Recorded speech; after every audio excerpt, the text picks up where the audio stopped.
लुचि रही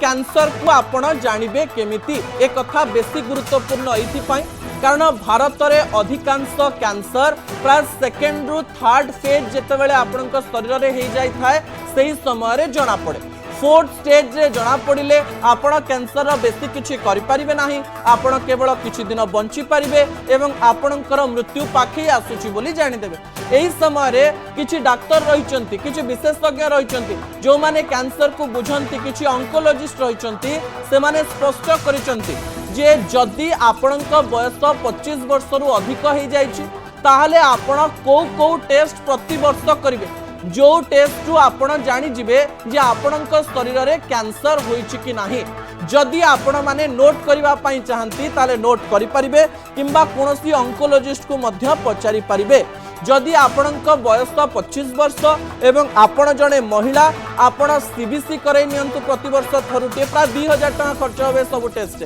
प्रथम टी होउछि जहाँ टोटल ब्लड काउंट रोची ता सीबीसी सेकेंड टी होची एलएफटी लिवर फंक्शनिंग टेस्ट तापरटी होची केएफटी किडनी फंक्शनिंग टेस्ट तापरटी होची थायराइड तापरे लिपिड प्रोफाइल तापरे ब्रेस्ट कैंसर हेची कि नै जानिबा पई CA 15.3 एवं तापरे ओवरी कैंसर हेची कि नै जानिबा पई CA 125 ए टेस्ट गुडिक करि नियंतु। एही समय ता परवर्ती प्रसंग आपनक निकट रखबी कोन से प्रसंग जदि पुरुषंक बयस 25 वर्ष ऊपर रहिछि बा पुरुषंकर बयस जदि 40 वर्ष ऊपर रहिछि सेमाने मध्य सीबीसी करे नियंतु एलएफटी करे नियंतु केएफटी करे नियंतु थायराइड करे नियंतु CA 72.4 CA 19.9 जहाँ की स्टोमक एवं पानक्रियास कैंसर कथा कहे CEA एवं PSA ए टेस्ट गुडी को करे नियंतु एवं प्रति वर्ष ए टेस्ट गुडी को करे नेले आपण प्रति वर्ष स्पष्ट हो जिवे जे आपणक शरीर रे कैंसर होइछि कि नाही।